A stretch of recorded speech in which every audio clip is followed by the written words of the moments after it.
नमस्कार दोस्तों, स्वागत है आप सभी का एक बार फिर से हमारे यूट्यूब चैनल जॉब अलर्ट्स में। आज हम इस वीडियो में बात करने वाले हैं शिक्षक भर्ती संबंधित एक और महत्वपूर्ण अपडेट के बारे में। आज हम इस वीडियो में बात करने वाले हैं वर्ग 3 से संबंधित बहुत बड़ी अपडेट निकल कर आ रही है उसके बारे में।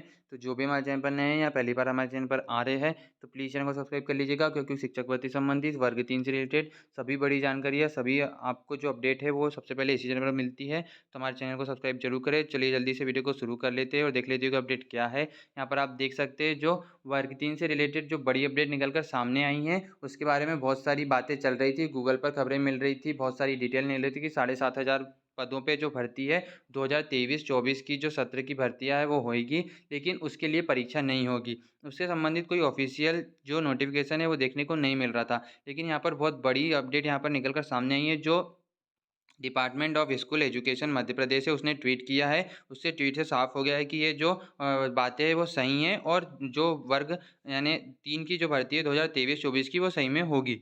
स्कूल शिक्षा विभाग में 7,500 प्राथमिक शिक्षकों की भर्ती होगी और जो एमपी ऑनलाइन पोर्टल पर 28 फरवरी को इसका विज्ञापन जारी होगा। इसने बता भी दिया, डेट भी फिक्स कर दी है कि 28 फरवरी को इसका विज्ञापन जारी होगा और अगले साल मार्च से शुरू होगी भर्ती प्रक्रिया। स्कूल शिक्षा विभाग में 7,500 पदों पर शिक्षकों की भर्ती करेगा और अकादमिक सत्र वर्ष 2023-24 की ये भर्ती होगी। और इसका जो विवरण है, नियम निर्देश प्रक्रिया आरक्षण अर्हता MP online portal TRC portal जो अपना पोर्टल है उस पर 28 फरवरी 2023 से उपलब्ध रहेगा।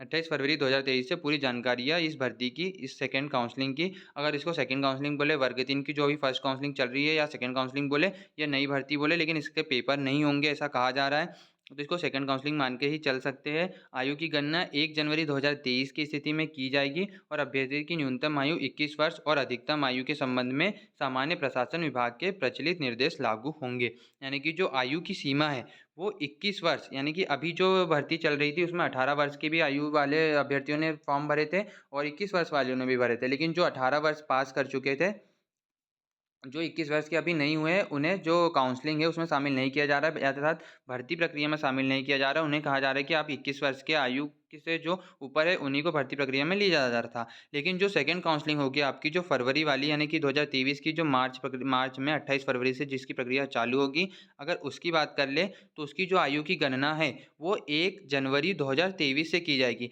अगर जो अभ्यर्थी अभी अपात्र है, लेकिन जो 1 जनवरी 2023 से अगर पात्र हो जाता है, अगर वो 21 साल का हो जाता है, तो उस अभ्यर्थी को उस काउंसलिंग में शामिल कर लिया जाएगा। तो यहाँ पर साफ लिखा हुआ है 1 जनवरी 2023 की स्थिति में ये अभ्यर्थी की जो न्यूनतम आयु है 21 वर्ष की आयु, यानी कि 1 जनवरी 2023 से उसकी गणना की जाएगी।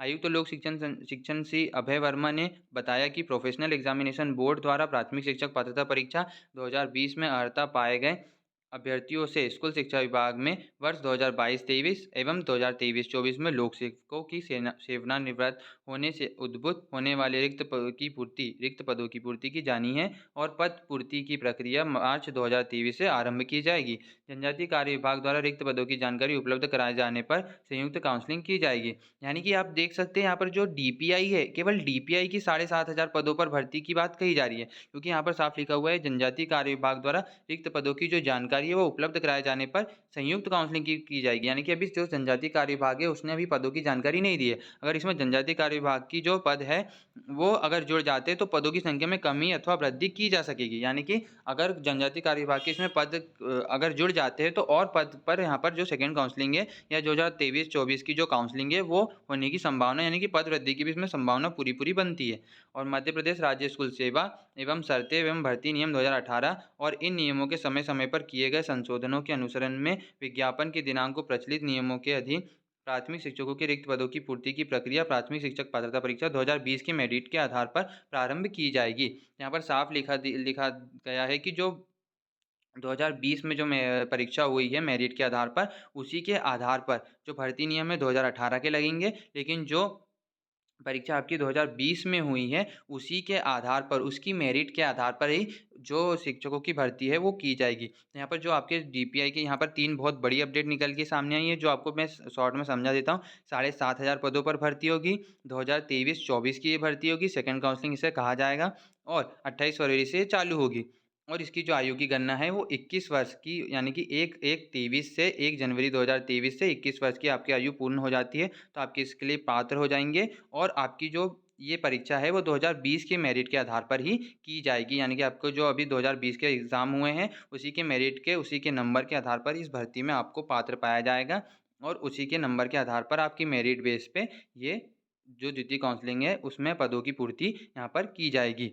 और ये जो पद है वो केवल डीपीआई के हैं, जनजाति कार्य विभाग के इसमें जुड़े नहीं हैं। अगर जनजाति विभाग भी अपने काउंटिंग करता है पदों की, तो वो अगर जुड़ जाते हैं तो इसमें पदों की वृद्धि भी संभावना बहुत बड़ी प्रबल बन रही है, क्योंकि जो डीपीआई है उसके पद कम होते हैं और ट्राइबल के ज़्यादा होते हैं, इसलिए ट्राइबल के और ज़्यादा बढ़ जाएंगे। तो यहाँ पर ये जो भर्ती है बहुत बड़ी भर्ती निकल कर सामने आएगी 2023-24 में। तो आई होप आपको जो पूरी बातें वो समझ में आ गई होगी। ये department of school education Madhya Pradesh द्वारा ऑफिशियल ये जानकारी दी गई है, तो ये सही मान के हम इसको चल रहे हैं। अब ये जिसकी जो आगे जो भी अपडेट निकल कर सामने आएंगी, सबसे पहले मैं आप तक पहुँचाऊँगा। तो हमारे चैनल पर बने रहिए, हमारे चैनल को सब्सक्राइब कीजिए और वीडियो पसंद आए तो वीडियो को लाइक ज़रूर कीजिएगा। जानकारी पसंद आई होगी तो वीडियो को लाइक ज़रूर कीजिएगा। मिलते हैं अगले वीडियो में अगली अपडेट के साथ। धन्यवाद।